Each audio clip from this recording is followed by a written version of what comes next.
എൻ്റെ ഒരു പുതിയ വീഡിയോയിലേക്ക് എല്ലാവർക്കും സ്വാഗതം. അപ്പം ഞാനൊരു പാത്രം അടുപ്പത്ത് വെച്ചിട്ടുണ്ട്. അതിനകത്തേക്ക് ആട്ട ഇടുവാണ്.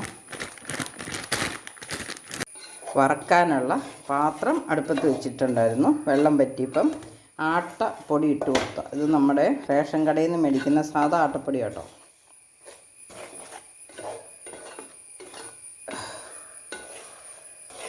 അതൊന്ന് ചൂടാക്കി എടുത്തിട്ട് വേണം നമുക്ക് പുട്ടുണ്ടാക്കാൻ. അപ്പോൾ ഇത് ചൂടാക്കിയിട്ട് തണുക്കാൻ വെച്ചിട്ട് നമുക്ക് തേങ്ങ ചിരണ്ടാനൊക്കെ പോകാം.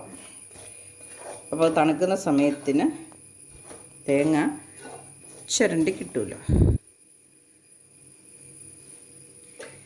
തീ ഒന്ന് കുറച്ചായിരുന്നു ഞാൻ വെച്ചിരുന്നേ. ഇനി നമുക്ക് തീ ഒന്ന് കൂട്ടി വെച്ചിട്ട് ഇളക്കാം. ആദ്യം ഒരു ഓട്ടം കിട്ടാൻ വേണ്ടിയിട്ടാണ് ഒന്ന് കുറച്ച് വെച്ചത്.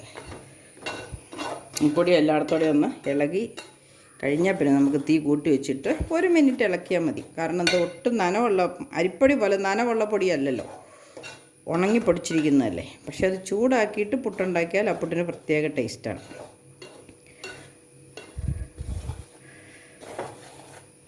അപ്പോൾ നമ്മുടെ പൊടി ഇവിടെ നന്നായിട്ട് ചൂടായി വന്നിട്ടുണ്ട്. അതിൻ്റെ നിറം മാറി അങ്ങനെയൊന്നും വരണ്ട, ഒന്ന് ചൂടായാൽ മതി.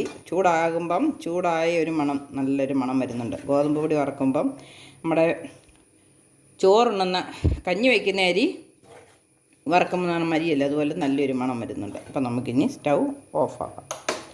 ഇനി അത് ഒരു പേപ്പറിലേക്ക് കുടഞ്ഞിടാം. നമ്മുടെ അരി വറുത്തത് നനച്ചെടുക്കണ്ടേ ഇനി. അപ്പോൾ ഇത് ഞാൻ ഒരു ചിരട്ടപ്പുട്ടിന് 1 തവി പൊടി മതി.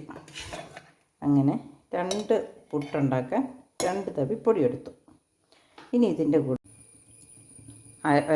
അല്പം ചോറും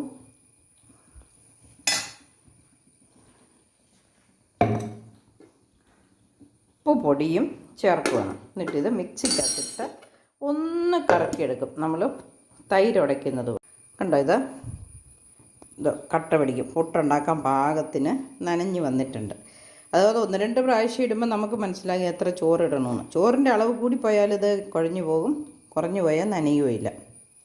ഇനി നമുക്കിതൊരു പാത്രത്തിലേക്ക് മാറ്റിയിട്ട് അല്പം തേങ്ങ ചേർത്ത് ഇളക്കാം. ഇതിനകത്ത് വീഡിയോ ആയില്ലായിരുന്നു, തേങ്ങ ഇട്ടിട്ട് അത് ആയില്ല. അപ്പോൾ ഇതിൻ്റെ ബാക്കി തേങ്ങ ഒരു തവി തേങ്ങ ചോറിട്ടെടുത്തോളം അത്രയും തേങ്ങ ഇട്ടിട്ടുണ്ട്. അത്രയും തേങ്ങ ചേർത്ത് ഇവിടെ ഇളക്കി. ഇനി നമുക്ക് തേങ്ങ ഇട്ട് ആ ചിരട്ട പുട്ടുണ്ടാക്കുന്ന കുമ്പത്തിൽ വെച്ചിട്ടുണ്ട്. ഇനി അതിനകത്തേക്ക് നമുക്കിത് വാരിയിടാം.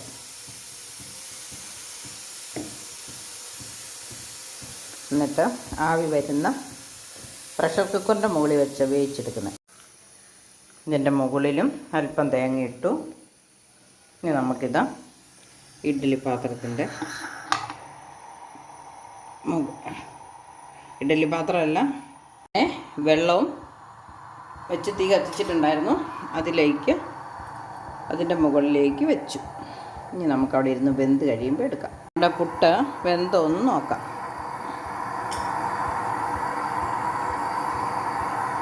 ആവി വന്നിരുന്നു, വെന്ത് കാണും. നമുക്കെടുത്തൊന്ന് കുടഞ്ഞിട്ട് നോക്കാം.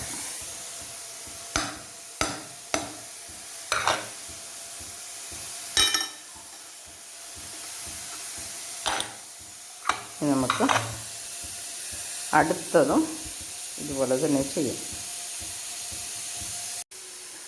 അടുത്തത് നമുക്ക് ഇതുപോലെ പുഴുങ്ങിയെടുക്കാം.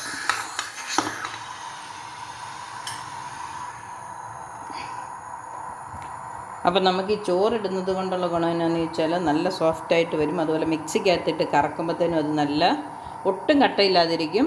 അത് നമ്മൾ എടുക്കുമ്പം നല്ല എല്ലാം സ്പോഞ്ച് പോലെ തന്നെ ഇരുന്നോളും, നല്ല പതുപതുപ്പായിട്ട് ബ്രെഡ് ഒക്കെ പോലെ ഇരിക്കുന്ന പുട്ട്. അപ്പോൾ എല്ലാവരും ഇങ്ങനെയൊന്ന് ട്രൈ ചെയ്യണം. നമ്മുടെ പുട്ട് ഇവിടെ റെഡി ആയിട്ടുണ്ട്. നമുക്കിവിടെ എടുക്കാം.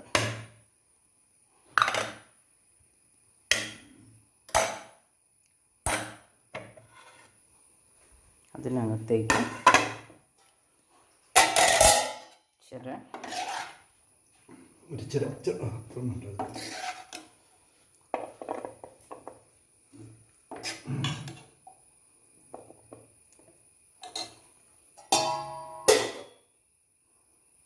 ഇനി നമുക്ക് കഴിക്കാം.